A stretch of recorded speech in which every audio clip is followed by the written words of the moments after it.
You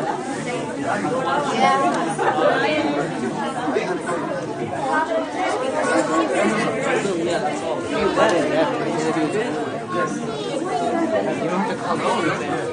He probably walked. Dude. No, but like, I would like call him before. Are you like, no, this is right here. That's okay. Whoa, this is pretty good.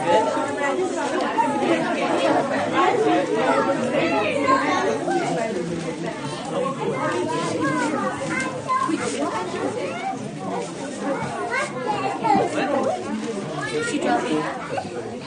5 to 6. 5 to 6.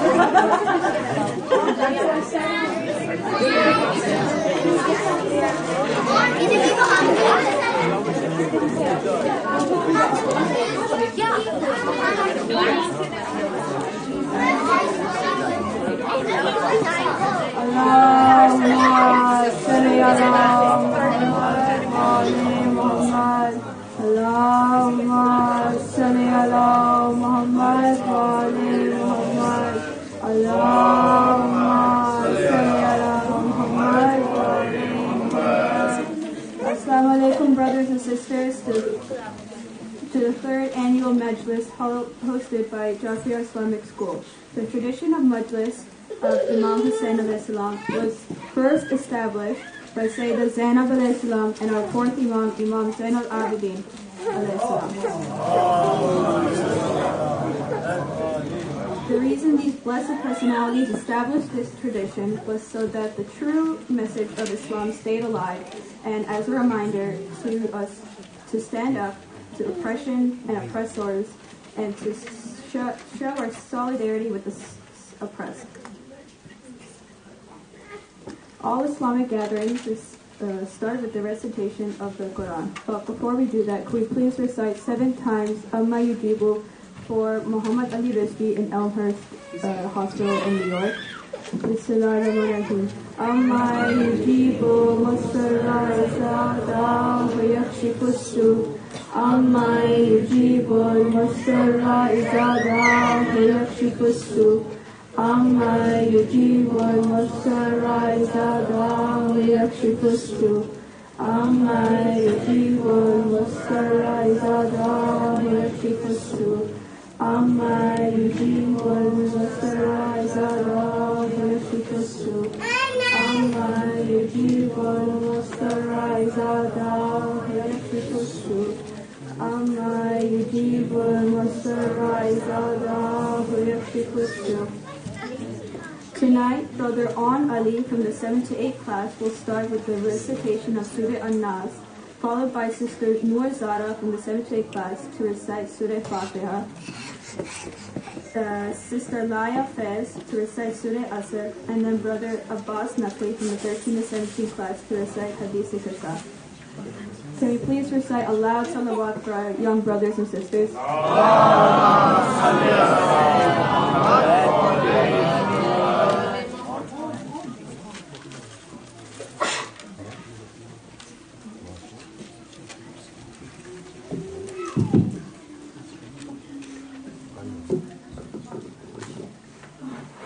Bismillahirrahmanirrahim. Qul a'udhu birabbin nas, malikin nas, ilahin nas, min sharril waswasil khannas, allazi yuwaswisu fi sudurin nas, minal jinnati wan nas. Assalamu alaikum. Today I'm going to read about Ali Asghar a little bit. Ali Asghar was martyred by an opposing soldier named Hirmala with a 3-headed arrow when he moved his neck to stop the arrow from hitting his father. Ali Asghar was only 6 months old when he died. He is honored as Shia as the youngest person to be martyred in the Battle of Karbala. Salat.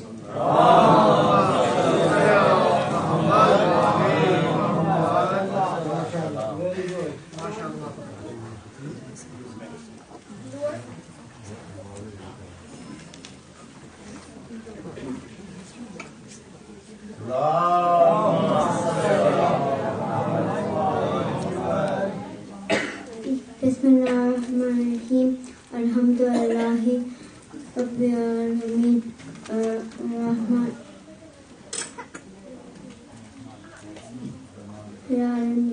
Ar-Rahim Maliki Yawmiddin Iyyaka na'budu wa iyyaka nasta'in Ihdinas siratal mustaqim siratal ladzina an'amta 'alaihim ghayril maghdubi 'alaihim waladdallin.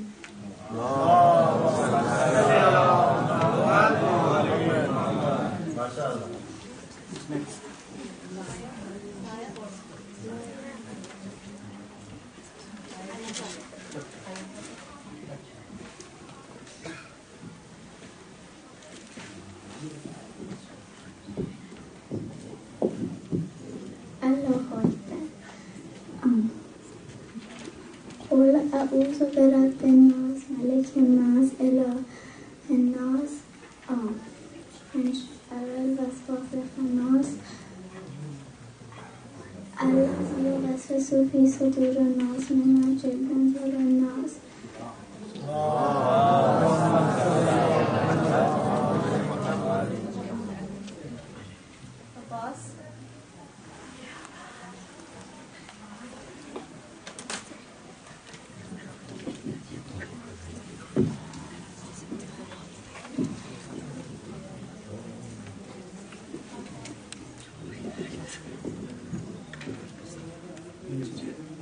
Bismillahirrahmanirrahim. An Fatimah az-Zahra alayhi salam bint Rasulullah قال سمعت فاطمة أنها قالت دخل علي أبي رسول الله في بعض الأيام فقال السلام عليك يا فاطمة فقلت عليك السلام قال إني أجد في بدني ضعفا فقلت له اعوذ بالله يا أبتاه من الضعف فقال يا فاطمة ائتيني بالكساء اليماني فأتيته به فأتيت بالكساء اليماني فأتيته به وسرت أنظر إلى وجهه يتلألأ كأنه البدر في ليلة تمامه وكماله فما كانت إلا ساعة وإذا بولد الحسن عليه السلام قد أقام قال السلام عليك يا أمه فقلت وعليك السلام يا قرة عين وثمرة فؤادي فقال يا أمه إني أشم لك رائحة طيبة كأن رائحة جد رسول الله فقلت نعم إن جدك وتحت الكساء فأقبل حسين نحو الكساء وقال السلام عليك يا جدة يا رسول الله تأذنني أن أدخل معك تحت الكساء فقال السلام عليك يا ولدي يا صاحب حوضي قد سمعت لك فدخل معنا تحت الكساء فما كانت إلا ساعة وإذا بولد الحسين عليه السلام قد أتى قال السلام عليك يا أمه فقلت وعليك السلام يا ولدي ويا قرة عين وثمرة فؤادي فقال لي يا أمه إني أشم عندك رائحة طيبة كأنها رائحة جد رسول الله فقلت نعم إن جدك وأخاك تحت الكساء فدنا الحسين نحو الكساء وقال السلام عليك يا جدة السلام عليكم يا من اختار الله تأذنني أن أكون معكم تحت الكساء فقال وعليك السلام يا ولدي ويا شافي أمتي قد أزمت لك فدخل معه تحت الكساء فأقبل عند ذلك أبو الحسن وعلي بن أبي طالب فقال السلام عليك يا بنتي يا رسول الله فقلت وعليك السلام يا أبا الحسن ويا أمير المؤمنين فقال يا فاطمة إني أشم عندك رائحة طيبة كأنها رائحة عقيب بن رسول الله فقلت نعم حاهما ولديك تحت الكساء فأقبل علي نحو الكساء وقال السلام عليك يا رسول الله أتأذن لي أن أكون معكم تحت الكساء قال له وعليك السلام يا أخي ويا وسيم خليفتي وصاحب لباعم قد عزمت لك فدخل علي تحت الكساء ثم أتيت نحو الكساء وقلت السلام عليك يا أبتاه يا رسول الله أتأذن لي أن أكون معكم تحت الكساء قال وعليك السلام يا بنتي ويا بناتي قد عزمت لك فدخل تحت الكساء فلما اطمأنا جميعا تحت الكساء أخذ أبي رسول الله بتركي الكساء وضعهما بيد اليمنى إلى السماء وقال اللهم إني هؤلاء أهل بيتي وخاصتي وحمتي لحمهم لحمي ودمهم دمي يؤلمني ما يؤلمهم ويحسنني ما يحسنهم أنا أحب لمن حاربهم وسلم لمن سلمهم وتوب لمن عاداهم ويحب لمن أحبهم إنهم مني وأنا منهم فاجعل صلواتك وبركاتك ورحمتك وغفرانك ورضوانك علي وعليهم وازكى عنكم الرجس وطهرهم تطهيرا.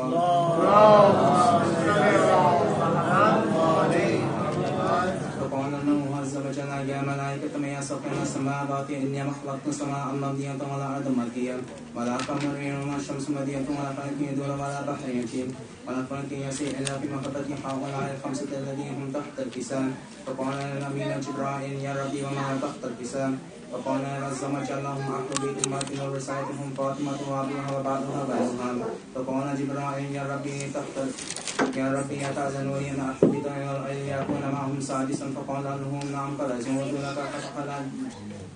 لك فحبط الأمين جبرائيل وقال السلام عليك يا رسول الله ألن يعلمك يفرسك الإسلام وحسك بتهم والكرام ويقول لك بعزتي وجلالي إني ما خلقت السماء مبنية ولا أرض ملكيا ولا قمر ولا الشمس مبنية ولا فلك يدور ولا بحر يجري ولا فلك يسير إلا ليأتيكم ومحبتكم وقد زينا لي آخر الكلام معكم فهل تأذنوني يا رسول الله فقال رسول الله عليك السلام يا أمين وحي الله إنه نعم قد أزمت لك فدخل جبرائيل معنا تحت الكسام فقال لي أبي إن الله قد أوحى إليكم يا بنو إنما يريد الله ليذهب عنكم الرجس ويطهركم ويطهركم تطهيرا.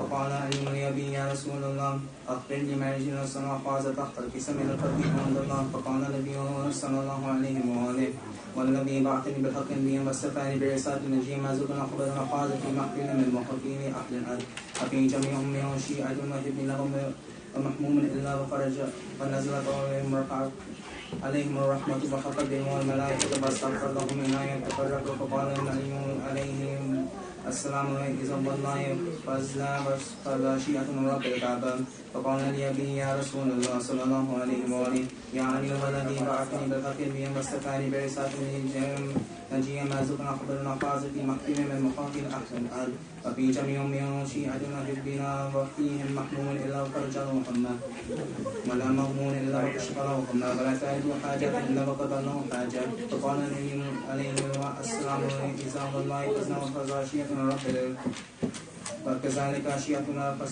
وسئلنا في الدنيا والآخرة رب الكعبة.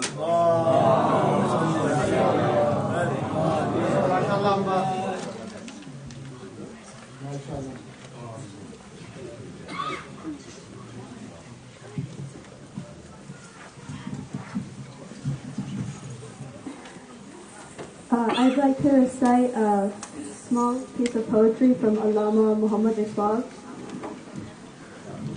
रोने वाला हूँ शहीद Karbala के ग़म में क्या दुर्रे मकसद ना देंगे साक़िए कौसर मुझे. Not only do we cry on Karbala's tragedy and for Imam Hussein, but we also consider it as a source of salvation for us. Now I would like to ask Brother Muhammad Faisal from the 13 to 17 class and Brother Ali Akbar Naqvi from the 11 to 12 class to come and pay their respects for the Ahlul Bayt. Can you please recite aloud salawat for our brothers?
के आएगा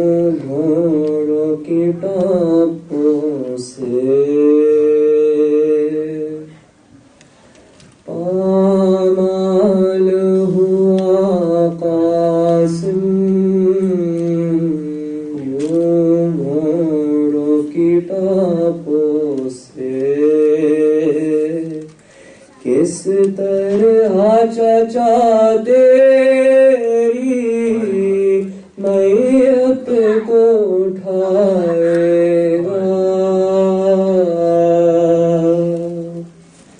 زہرا زہرا قاسم کا بھی پرسارو. زہرا زہرا پرسان بہتر کا ہاتھوں کے کٹنے کا کچھ غم نہ دلاور کو. ہاتھوں کے کٹنے کا کچھ غم نہ دلاور کو. سیداریوں کا پردہ اب کون بچائے گا. زہرا زہرا آباس کا پرسالو. زہرا زہرا پرسالو بہتر کا. ٹوٹی ہے کمر شیکی گھبرانا مگر اکبر. ٹوٹی ہے کمر شیکی گھبرانا مگر اکبر. فرزند نبی تیری لاش کو اٹھائے گا.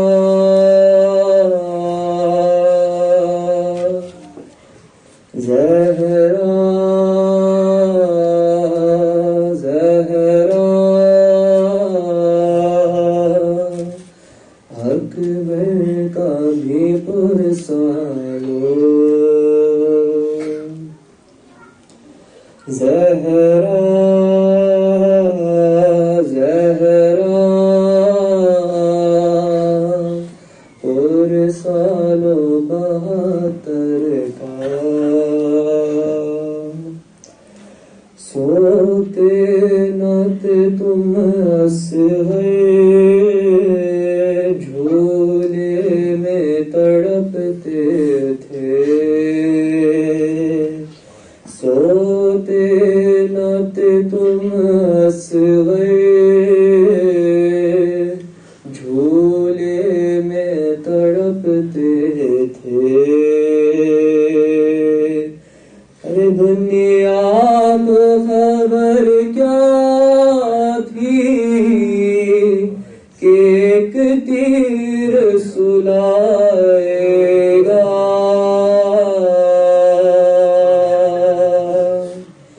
زہرا زہرا اصغر کا بھی پرسالو. زہرا زہرا پرسالو بہتر کا. سرور نے اٹھائے تھے سب ساتھیوں کے لاشیں. سرور نے اٹھائے تھے سب ساتھیوں کے لاشیں، شمیر تیرا لاشا اب کون اٹھائے گا، زہرا زہرا شبیر کا پرسالو، کربل کی کہانی جو کوئی بھی سنائے گا، کربل کی کہانی جو کوئی بھی سنائے گا، دل والوں کی آنکھوں سے ایک دریا بہائے گا، زہرا زہرا پرسال و بہتر کا صلوات.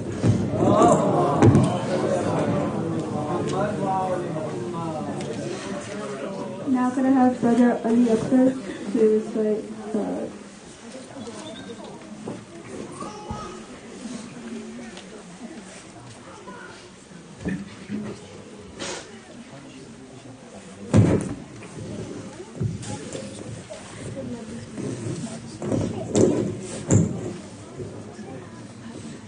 صلوات.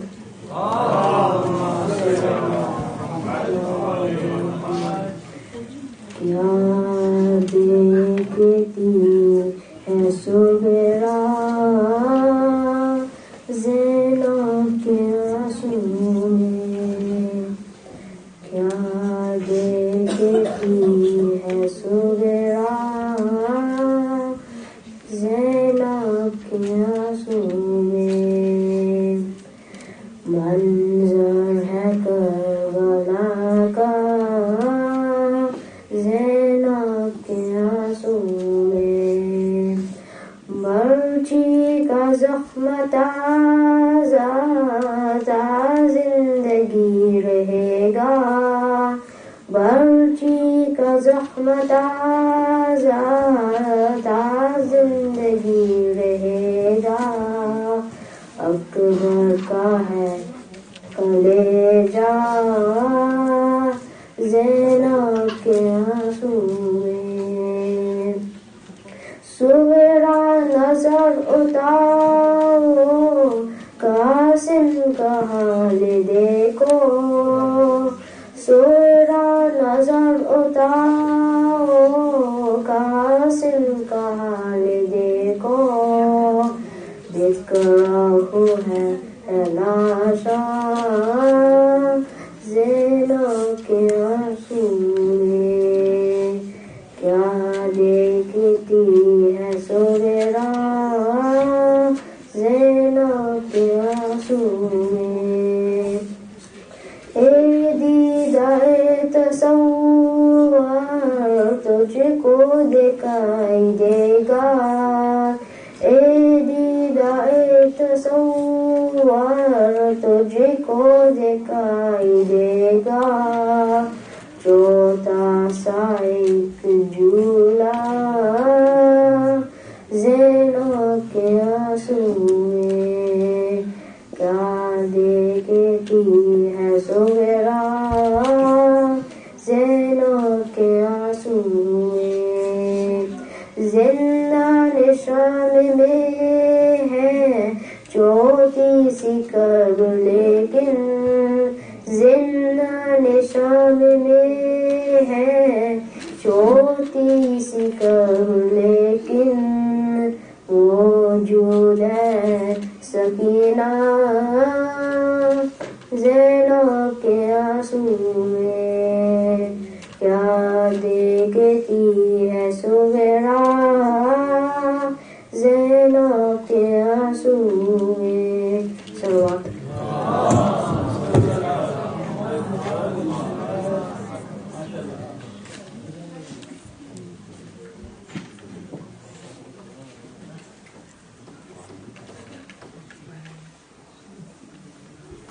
I'd like to recite some quotes from our Holy Prophet Muhammad sallallahu alaihi wasallam. Hassan and Hussein are the leaders of the youth of paradise. Hussein is for me, and I from Hussein. As the result of the assassination of Imam Hussein, such a warmth will be kindled in the hearts of the believers that shall not be cold until the day of resurrection. The movement of Imam Hussein is alive and will be a source of guidance for all the people courageous enough to stand up to the Yazid of their time. Now I'd like to call Sister Hana Bukhari to recite a speech.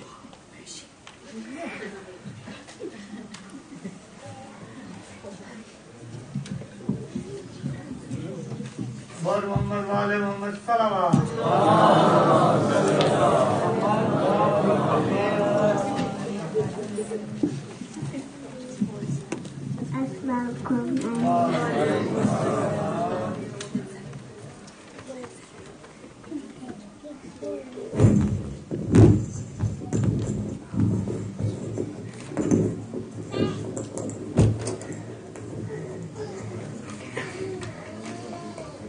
Assalamualaikum. My name is Hana Bukhari. I'm 4 years old, just like Macy. And 4 years old? 4 years old, just like Sakina. Baby Sakina? Sakina.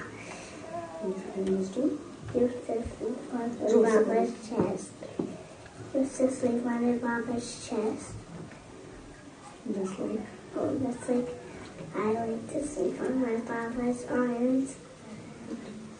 After Mama Hussein died, she not stopped sleeping on me. She wasn't allowed.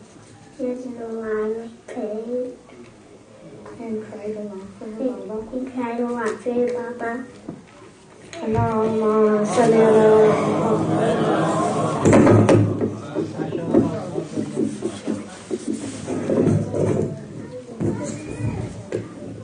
Could we have Brother Kian Bukhari for a speech?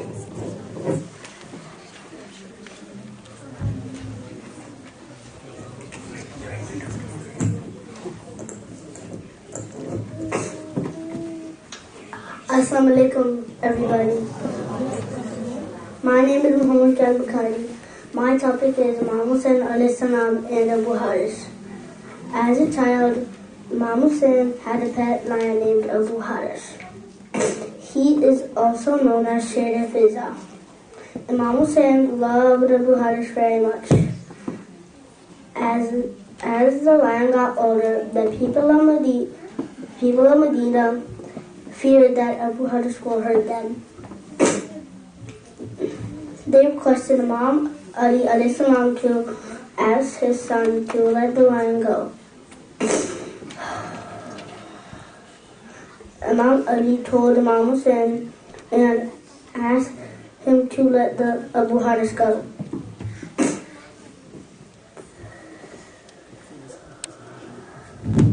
That evening, Imam Hussein requested Abu Haris to go to the jungle. Abu Haris was very sad to leave Imam Hussein. Lest did Abu Haris know that he will be seeing Imam Hussein in Karbala. On the 10th of Muharram, after Imam Hussein died,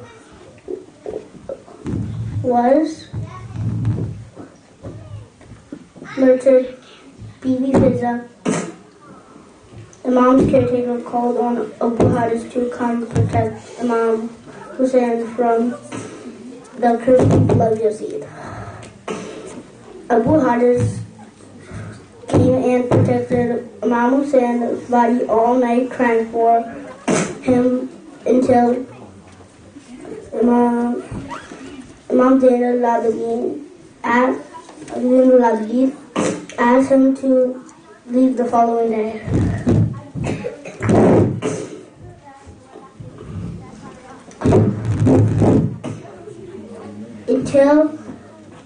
Until Abu Haris was, even though Abu Haris was an animal, he knew who to stand for. However, being human, Yazid and his people did not treat Imam Hussein with respect. His family with respect. May Allah's curse be on Yazid forever. Salawat. Yazid Talanat Beshumar.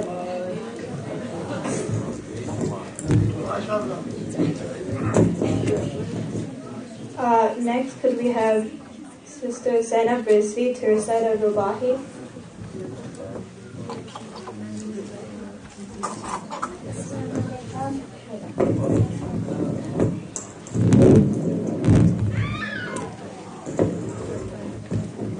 Assalamu alaikum. My name is Zainab. I'm 5 years old.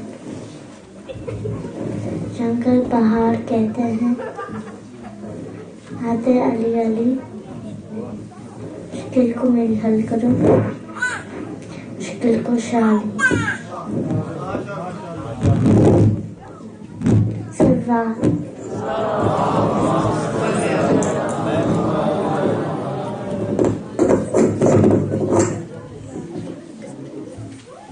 Next, could we have Sister Noor Naqvi from the 7th to 8th class to recite a speech?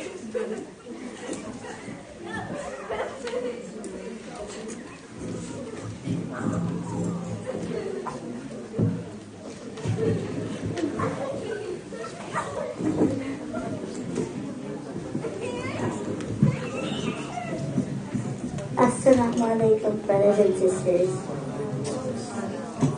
Bismillahirrahmanirrahim. I'm going to read a speech about Bibi Zainab, daughter of Ali ibn Abi Talib and Bibi Fatima.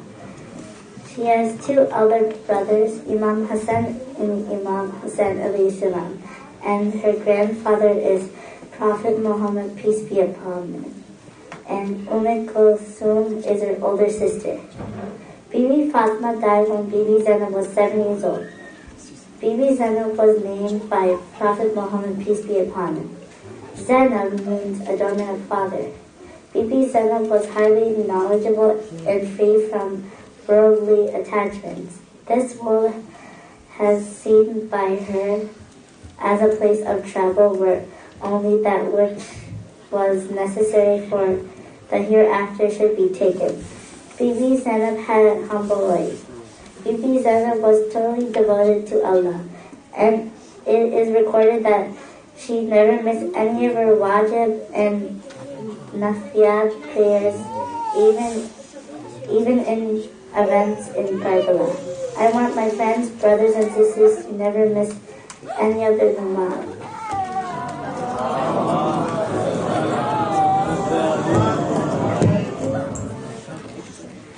Next, we have Sister Fatima to speak.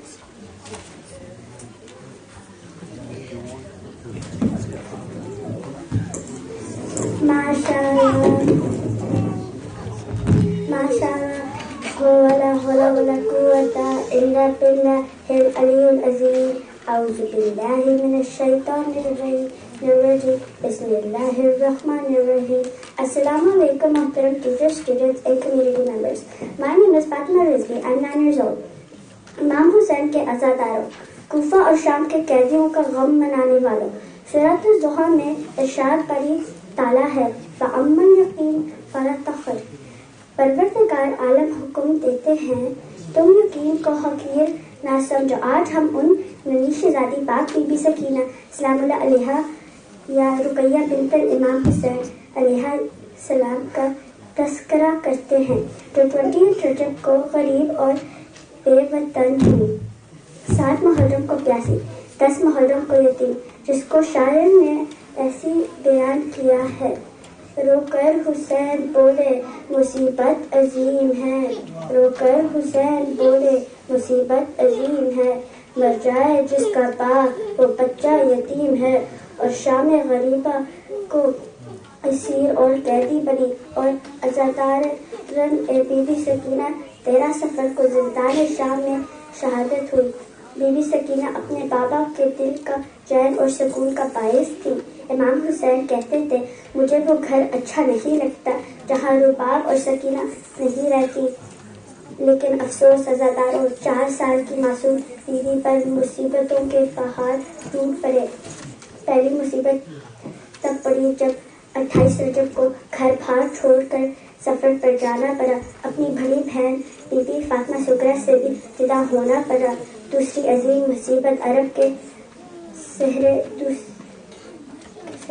और जंगलों में ऊँटों पर सफर करते हुए Karbala में Word होना, और हर दिन नित नई मुसीबत का सामना करना पड़ा।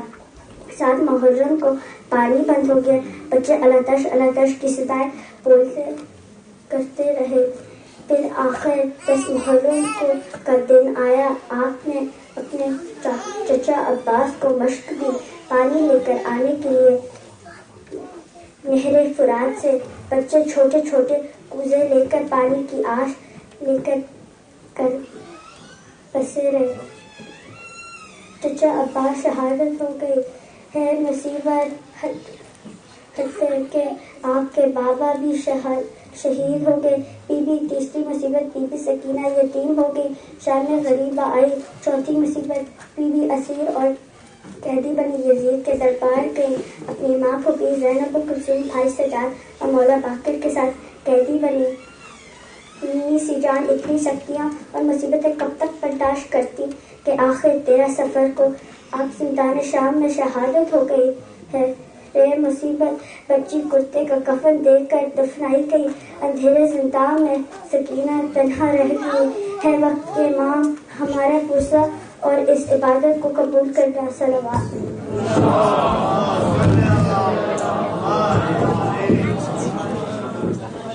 Next we have Brother Hussein Rizvi.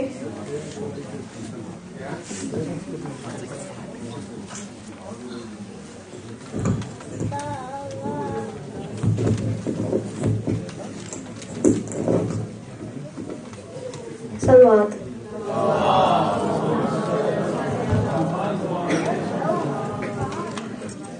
Assalamu alaikum everyone. Today I'm going to speak about Hazrat Hur. Hur ibn Yazid al-Riyahi was one of the commanders of Yazid's army, and he was sent by Yazid to stop Imam Hussein from going to Kufa. And he spent all his time in repenting and feeling very guilty for having obstructed the way of the grandson of the Prophet Muhammad, peace be upon him. When Hazrat Hur was on his way to stop Imam Hussein, as his army had finished of all their water supply and were dying of thirst. Even though Imam Hussein as knew what these soldiers would do to his family, he arranged for water to be given to the men and the horses. When Hazrat Hur cut off Imam Hussein's route, forcing him to go to Karbala, he thought that there would not be a battle and they would come to a peaceful solution. On the night before Ashura, he could hear the children crying from thirst. He walked up and down the floor of his tent. Hur was a brave man respected by all. When one of his soldiers saw him walking up and down, he said, "Hur, I know most of the other soldiers are frightened to fight the brave grandsons of the Prophet, peace be upon him. But I do not think you too would be like them," Hur replied. "I do not fear the battlefield, but I fear the day of judgment. What answer shall I give to Allah when He will ask me about the grandson of His Prophet, peace be upon him, being thirsty and at mercy of my men?" Hur knew he had a choice between Jannah and Jahannam.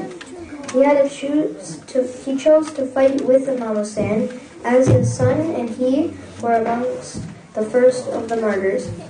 The last thing Hur heard before he died was Hussein telling him, "Your mother made the right choice by naming you Hur, free. You are free in this life and beyond." Salawat.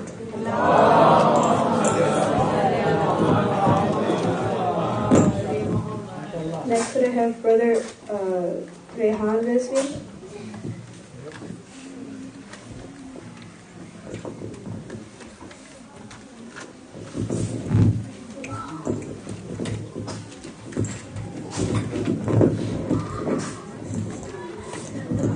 Salawat.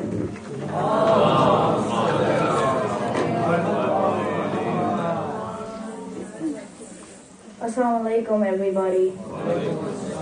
Today I'm going to speak about Imam Zain al-Abidin alayhi salam and his role in Karbala. In our daily lives, we encounter situations that test the limit of our patience. This can be very difficult when we are on the side of truth no matter the issue. What does one do in such conditions? We need to look no further than the household of Prophet Muhammad, peace be upon him, for guidance. After having suffered a horrific massacre of his father, family members, and companions on the plains of Karbala, Imam Zain al-Abidin alayhi salam, along with household of the Holy Prophet, peace be upon him, had to undergo the humiliation but forced to walk in the chains through the marketplace of Syria. Soldiers brought the fourth Imam alayhi salam along with the women and children of the martyrs in Karbala before the tyrant Yazid. May God keep his mercy away from him. Yazid's sole intention was to humiliate and destroy the household of the Holy Prophet, peace be upon him, and cement his rule. What he found instead was that when the truthful exercise patience with perseverance, they are always victorious. This became a lesson for generations to come. Without a doubt, Yazid ibn Muawiyah was amongst the cruelest rulers in human history. He brought Imam Zain al-Abidin alayhi salam and members of his family in chains before him. In such a vulnerable condition, the Imam, peace be upon him, could easily have relented to the will of Yazid. However, he did not. He had no arms or companions to support him, but he knew that he was on the side of truth. The Imam, peace be upon him, exposed Yazid, and out of fear, Yazid had no choice but to let the Imam out and his family go.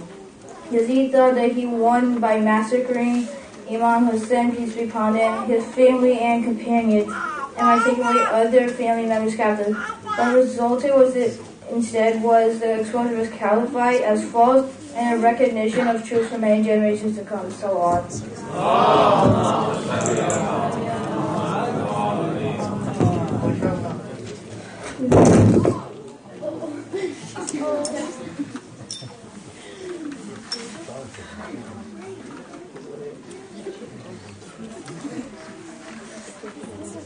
Next, we have Sister Iman Naqvi.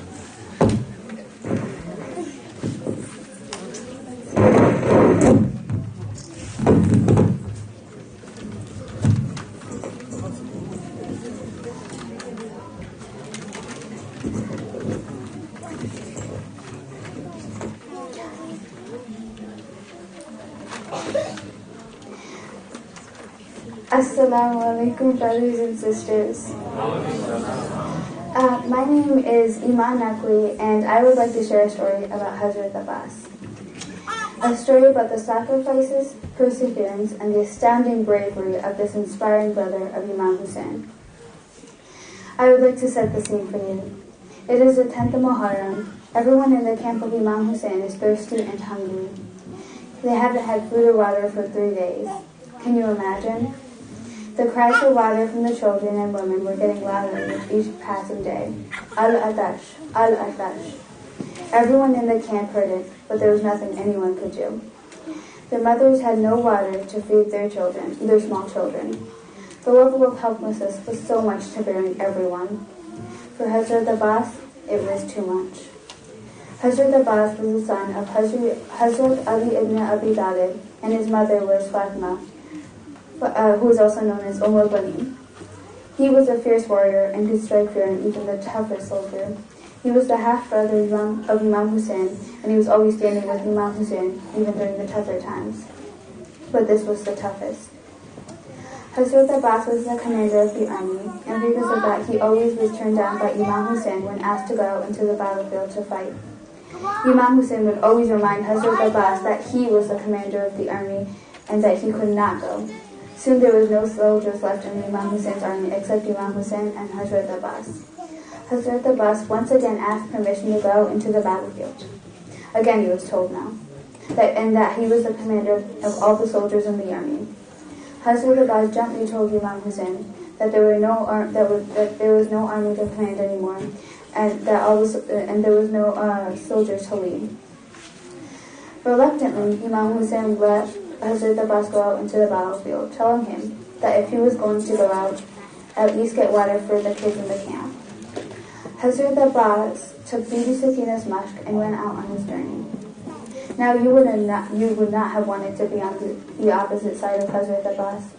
He was a legendary soldier like his father Imam Ali, and anyone could tell that one-on-one they would never be able to beat this heroic man, especially when he had been given an assignment: get water for the kids. Hazrat Abbas killed anyone who tried to stop him, making sure no one got in his way of succeeding in his task. Finally, he made it to the Euphrates River. The river could nourish all the kids in the camp. But other than that, it could make Hazrat Abbas's unimaginable thirst go away. He held the water in his hand, deciding whether or not to drink it. With one look at the crystal blue water, he told himself no. He would never drink water before Imam Hussein. Hazrat Abbas put the water into the mosque, climbed back onto his horse, and went back on his journey.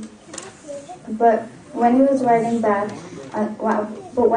on his way back, two cowardly men stood behind trees, waiting to ambush Hazrat Abbas. The ambush was successful.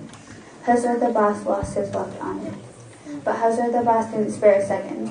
He switched the musk with water into his other hand and went on his way to give water to the kids. But soon, Hazrat Abbas suffered another ambush, and this time he lost his other arm. Hazrat Abbas put the musk between his teeth and went on and made sure he had been going. Unfortunately, he was not able to go on, and he died as a martyr of Karbala. We must always remember these amazing stories of these heroic men, so that their memory lives on. But this is not the most amazing part of Hazrat Abbas's story. It was his unwavering support of Imam Hussein and his cause. And it was not only Imam Hussein's cause, it was Imam Ali's cause, and it was the Prophet Muhammad's cause, and it is also the message of Allah. Even though we praise the bravery of Hazrat Abbas with our words and poems, but he made sure with his actions that his bravery, his strength, and his emotions were subservient to the will of the Imam of his time. In doing so, he became the embodiment of this ayat of the Holy Quran. الذين ينفقون في السراء والضراء والكاظمين الغيظ والعافين عن الناس والله يحب المحسنين. The translation is, who spend in the cause of Allah during ease and hardship, and who restrain anger, and who pardon the people, and Allah loves the doers of good. Thank you.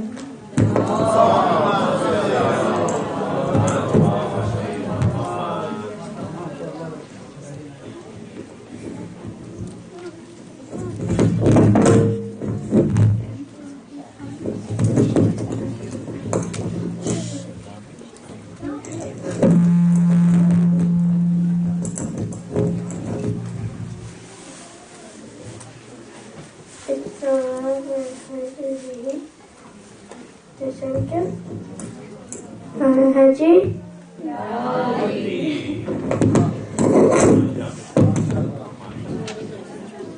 Next we have Brother Abbas Naqvi.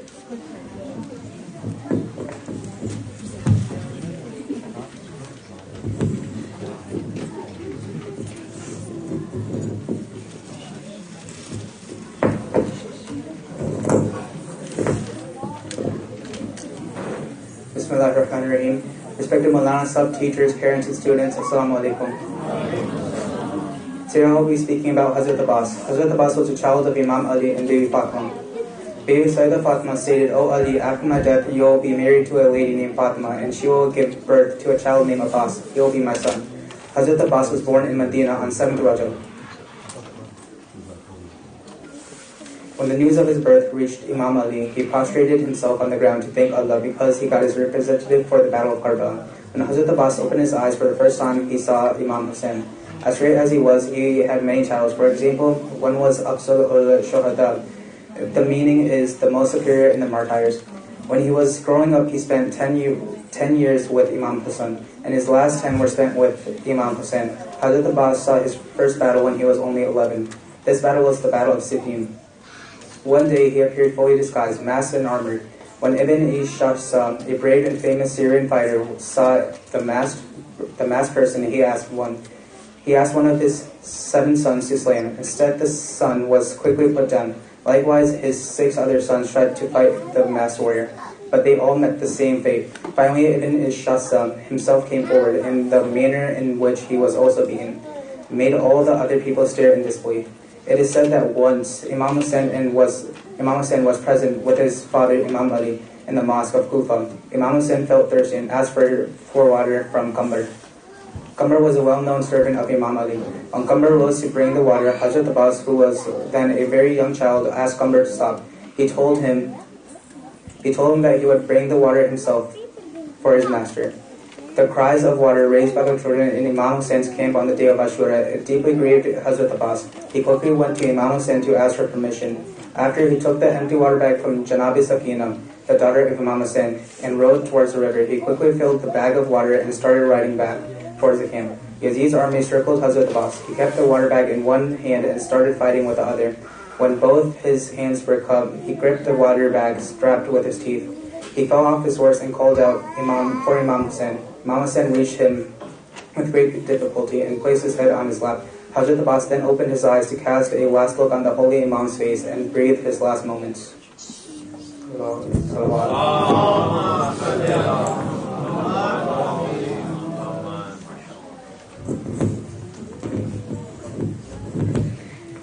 Next we have Ali Akbar Naqvi to recite speech.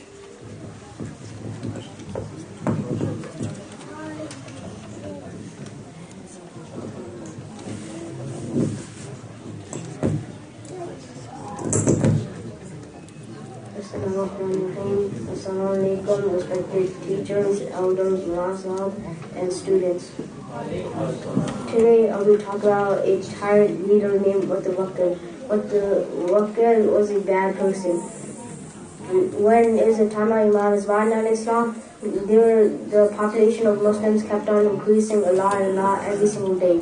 He was jealous of Shia Ali and wanted to slaughter them all. He wanted to figure out a way how to kill them all. So then one of his advisors came to him and then gave him a great plan. It was a question about a pomegranate tree and a mold of clay. So then he asked the question to the public, what type of fruit has 4 names carved in it? And then the Muslim said, there were 3 tribes of Muslims, each led by very pious leaders. They said, if you're going to ask us a question, give us 3 days. On the first day of the night, the first leader of the tribe went to the jungle, did his prayers, ibadat, he cried and everything to ask for Allah, to ask Nazmana al-Islam to help him. In his dream, he saw nothing. The second night, the second leader came to the jungle, did his ibadat, cried, did prayers and everything. There was nothing in his dream. The third night, the pious leader of them all came to the jungle, and then he said to Imam al-Islam, if you don't help us, all our Shia Ali population will be all killed. So then he did prayers and everything. In his dream, there was dust, and then from the dust, there's a very strong personality. From that personality, it was Imam al-Islam, but he didn't notice that. So then the strong personality said, what's your will? What should I help you with? And then the pious leader said, I can't tell you that. I'm going to tell to my Imam. And then the strong personality said, if you're not going to tell me, I'm going to say it to you. And then the pious person was like, how would you know? Because I'm the only one that knows. And then the strong personality said, your question is what type of fruit has 4 names carved into it? And then the pious leader was very shocked. So then the Imam said, the king has an advisor, and to the advisor, he go to his house And on the second floor, there's a cabinet. And on that cabinet, there's a lock. You won't need the keys. You can just say, Ya Imam Zaman al-Islam, and blow on the lock, and it'll all just come off. And the inside of there will be a pouch. Inside the pouch, there will be a pomegranate with it carved inside and names inside. So then the next day he brought all the Shiani Ali friends, and then they're all like doing the slogan, Nade Hadri Ya Ali. So then they all went to the king, and then they said to the tyrant, but the Wakil, if you want the answer, we want to go to this advisor's house. And then they went to the house, and then to the second floor. The advisor said, you don't have the keys to open it.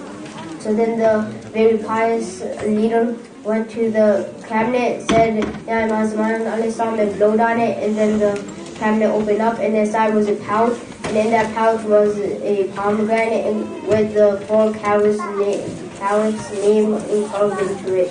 So this is how Imam Zaman al-Islam helped out Shiani Ali.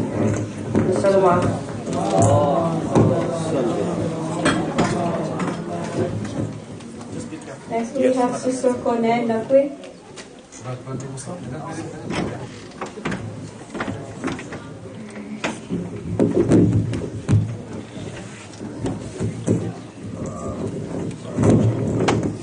Assalamu alaikum, my brothers and sisters. Today I'll be giving a message of Bibi Sakina al-Masam. Bibi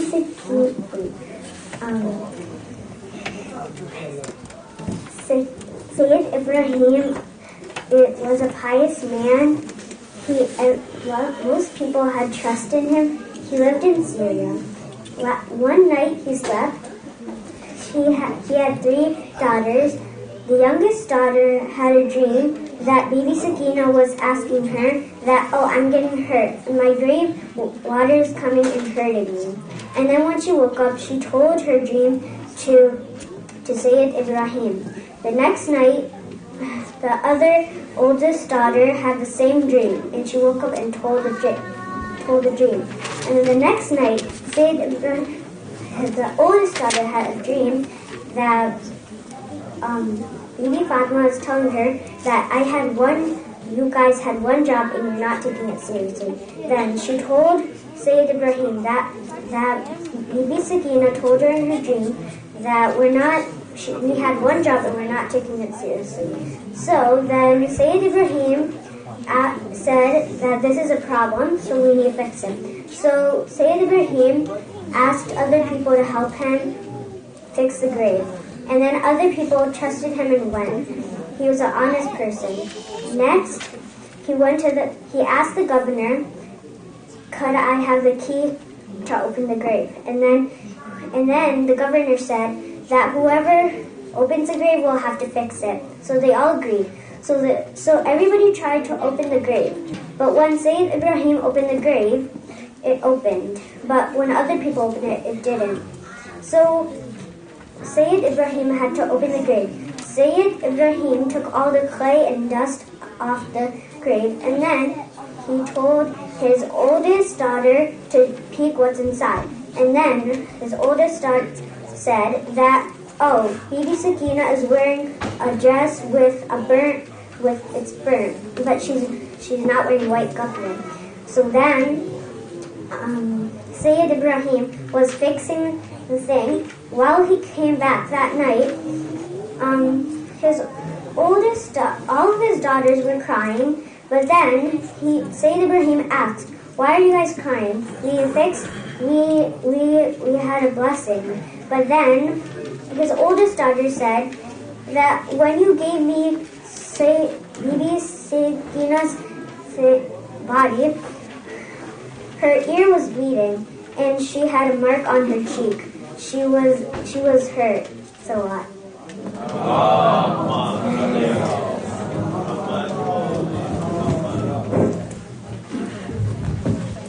Next we have Sister Sharia Kamna.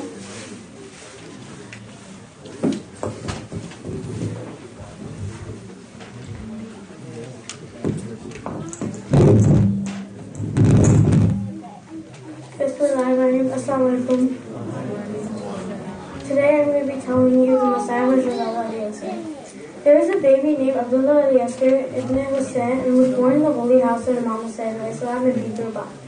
He was born on the 10th of Rajab 60 AH, only a few weeks before Imam Hussein al-Islam left for Medina.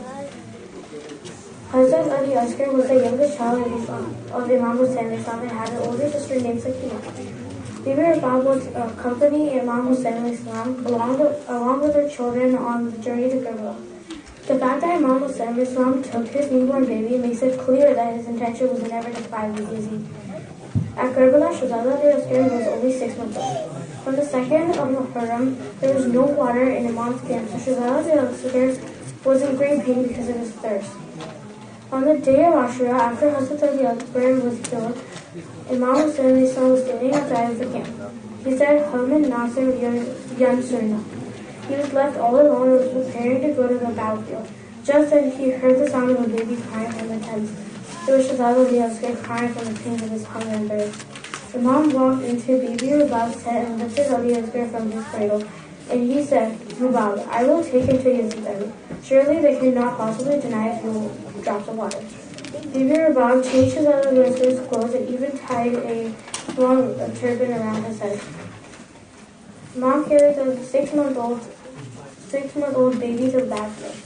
While walking up to Yazid's army, he said, This child has done no harm and is dying of thirst. Can you please give him a few drops of water? There was no response. If you are afraid that when you bring him water, I will drink it, look, I will put him on the ground and you can give him water yourself. He took a few steps back. You can imagine how hot the desert ground was. Asghar laid there, not even wincing. He turned towards the enemy and stared at them. The soldiers whispered to each other, but no one had the courage to come up and give the poor Asghar some water, because they were all really scared of Yazid and his anger. Imam took Asghar in his arms and in a loud and clear voice, he said, Asghar, my son, show him how thirsty you are. Asghar turned his head towards the soldiers. He smiled sweetly. He opened his mouth and brought out his dry tongue. He licked his lips. Some of the soldiers got so sad that you could hear him sobbing in the back. Still, no one came up to give the poor Ali Asghar some water. Omar Saad looked at Harmala and a famous archer, he said, Silence, Hussein. Then a terrible thing happened. Harmala lifted his bow and aimed an arrow at the child. The arrow flew across the hot desert. There was a hissing sound. Asghar smiled. He lifted his head and arched back. I cannot describe what happened next. The hissing sound stopped. Asghar laid there in his father's arms. Imam Hussein looked down at Asghar. He saw the arrow, he saw the neck, he saw the smile. Then he could see no more. Our Imam seemed to lose all his strength, walking forward and backward 7 times, reciting, Inna lillahi wa inna ilayhi raji'un. Finally, he got the arrow out of Asghar's neck and took the dead baby to his mother, Bibi Rubab. He said, Rubab, this is a test from Allah which no mother has ever been asked to go through. Come with me. With their bare hands, they dug a small grave. The father and mother buried Ali Asghar. You know how Yazidi force took 72 heads from people who died in the battle of Karbala? They noticed that one head was missing. They found that Shahzada Ali Asghar's head was missing. They started poking arrows all around the tents to find his body. They found it behind one of the tents. Took his head and put it on an arrow. For the sake of the innocent life of Hazrat Abdullah the baby, we pray that Allah save and protect all the children from in the world from terror and injustice. Ameen.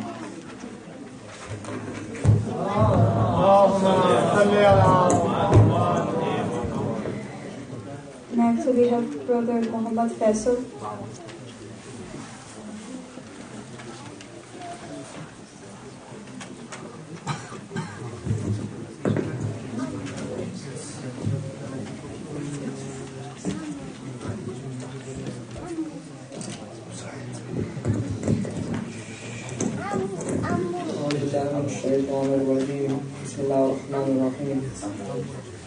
We've all had bad experiences on trips. I know we all have.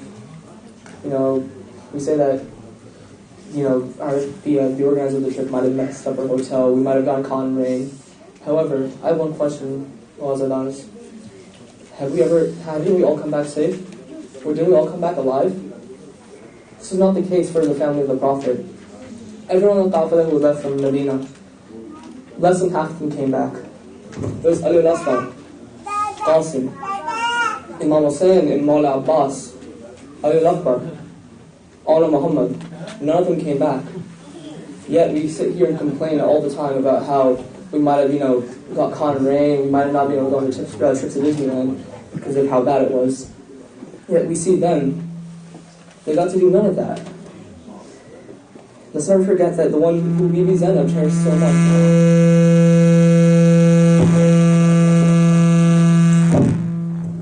Let's never forget that the Bibi Zainab who cherished Imam Hussain for so long, the one who she run for consolation, had passed away in the Battle of Karbala as well. And even after that, they experienced a long and strenuous torture from Yazid and his other dogs. And only after 40 days, they were finally able to go home. My respected brothers and sisters, the story of the return to Medina begins near the end of captivity. After Yazid called Imam Sajjad to tell him he was finally free, he told everyone in the dungeon of Yazid to get ready to depart. Fellow believers, that alone was a chore for the Imam. Over the course of 3 days, there was barely any preparation, rather it was all masayib. My brothers and sisters, for us it takes us so long and it takes us a lot of emotional build-up for us to eventually let it all out during the masayib. However, for these Bibiyan, for Imam Sajjad, for Bibi Zainab, for Bibi Rabab, all it took was 2 words. Va Hussaina. Va Hussaina, one Bibi would say. And for minutes on end, they would keep on weeping. Brothers, it only took 2 words. Can you imagine what kind of hardship Karbala and the entire trip through Sham might had taken on them? And then after that wailing would end, someone else would say, Va Abbasa. After that seemed to end, someone would say, Va Akbara, Va Qasima, Va Muhammada, Va Asghara. My fellow believers, this was going for a total of 3 days, until it was finally time for them to leave. This time, however, they could not afford to go on weeping any longer. Their time was coming to an end, and now they had no choice but to depart the city of Damascus. You see, as they approached the gates of the city to leave, one mentioned that Bibi Rabab was not present. A lady asked, "O Imam Sajjad, could you tell me where your mother Rabab is?" He replied, "Don't worry, my companions. I know exactly where she is, and I plan on going back to retrieve her anyways. She is at a spot in the jail that we were once in, a spot where a little tomb of rocks was made. O Azadars, I'm sure all of you know whose tomb that was." You see, when a mother weeps over a young child, it's really intense. Many can't seem to fathom the fact that they're even gone. The shock is too intense to bear, to see that someone who kept their child inside their room for almost 9 months, to see them pass away without even having the chance to grow up. When the caravan returned to the jail, Imam Sajjad noticed her talking to the tomb. She says, "O Sakina, we are returning to the city of Medina. I remember you'd always ask me when we'd be going home, when we return to Medina. I know you always had a love for the city, a love for your father, a love for your great-grandfather. Well, Sakina, the time has come, so please wake up. We're finally going, my daughter. Please, wake up." Finally, Sajjad was able to gather the entire Qafila, and after him and the caravan made it to special maqam in Sham, he posed a question. "O companions, please tell me now, for this path leads to both Medina and Karbala. Would you rather go directly to Medina, or instead stop at Karbala to pay homage first?" At the mention of Karbala, the Bibiya began crying, weeping, and wailing. Brothers,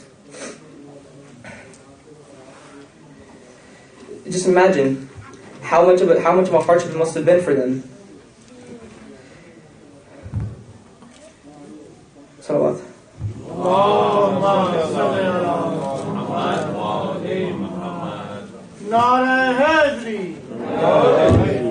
Brothers and sisters, this was the Sayyid al-Qafil of Medina. Even at the mention of the maqam and Karbala would lead to a state of prolonged sadness.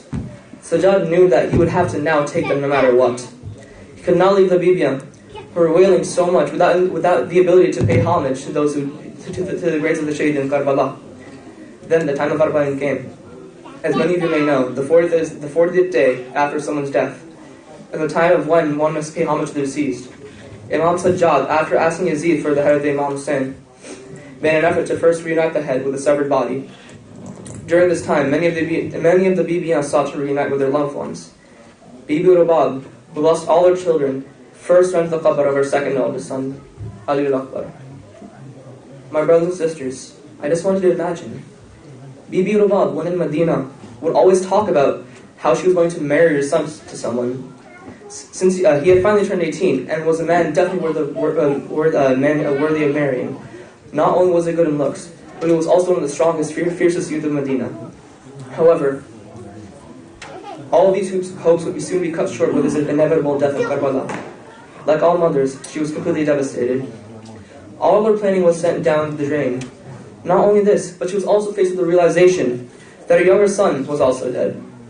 Just like animals, the Kuffar believed that anything on the battlefield was an intruder and deserved to be eliminated. They failed to distinguish the innocent baby from the soldier, and just like that, they shot an arrow right through his neck, leaving Bibi Rubab in sadness. However, there was one Bibi. Although she lost both of the ones she took care of, she refused to pay attention to them. Rather, she went back and forth between the graves of her two brothers, Imam Hussein and Mawla Abbas. First, she would mourn at Al-Abbas's grave. She'd tell him all her hardships, and would then give the Pursa of Sakina, that Sakina wanted to give him. Then came the most emotional moment for Bibi Zainab during Arbeen. She walked over what seemed to be like Hussein's grave. However, we all know that there was never a distinct grave for him. The Kuffar made such a mess of the body that there was no distinguishing between his and somebody else's. However, Zainab tried her best, and found what seemed to be the closest to his grave. Bibi Zainab felt beyond guilty. Even though she was given the responsibility to take care of his daughter, Sakina, she unfortunately was not able to bring her back along with her to Karbala. Profusely apologizing, she said to the Imam, "Oh my brother, please forgive me, for I have not brought back your daughter Sakina." Then, she pulled out something out of what seemed to be a bag. It was a little box, and it was a remain of whatever she could bring back that belonged to Sakina.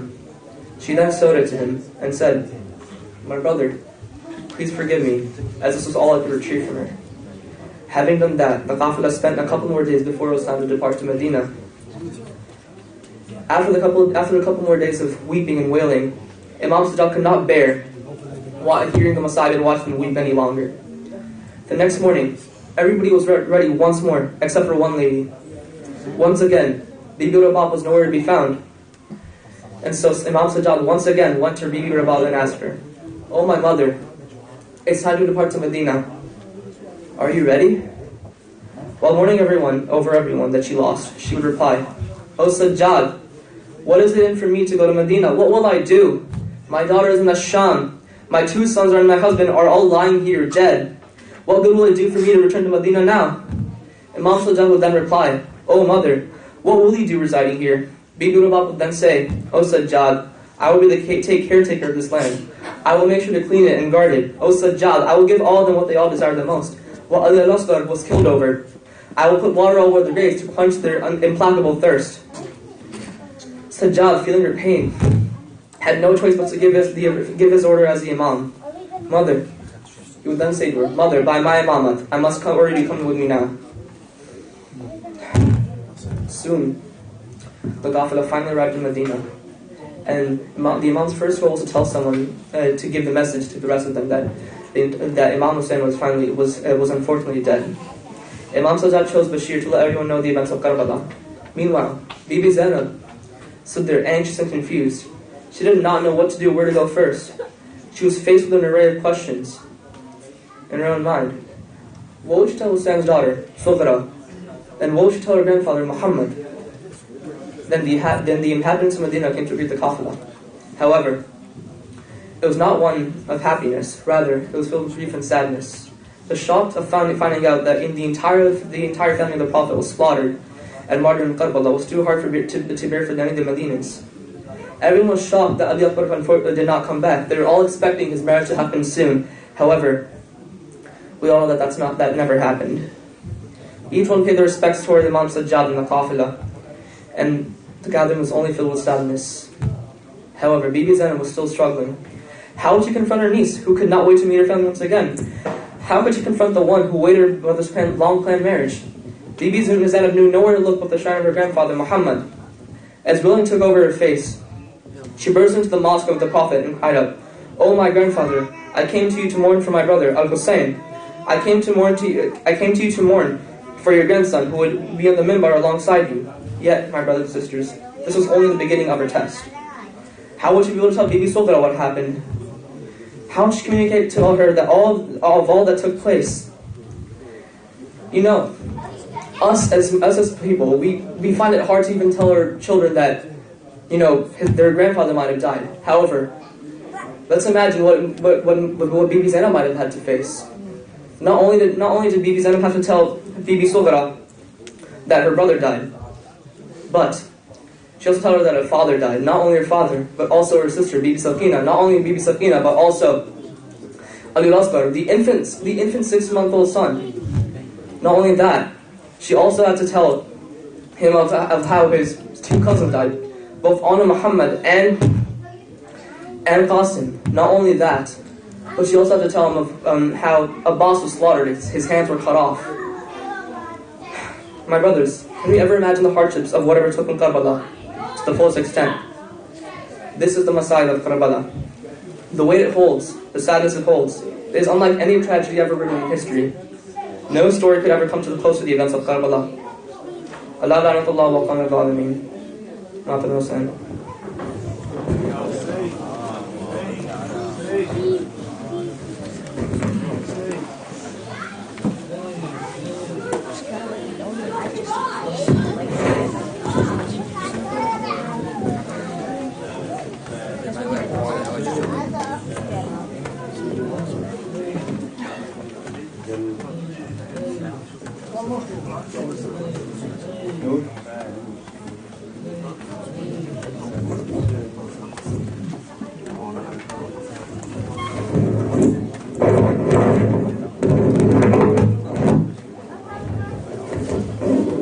Zahra का खुला sir से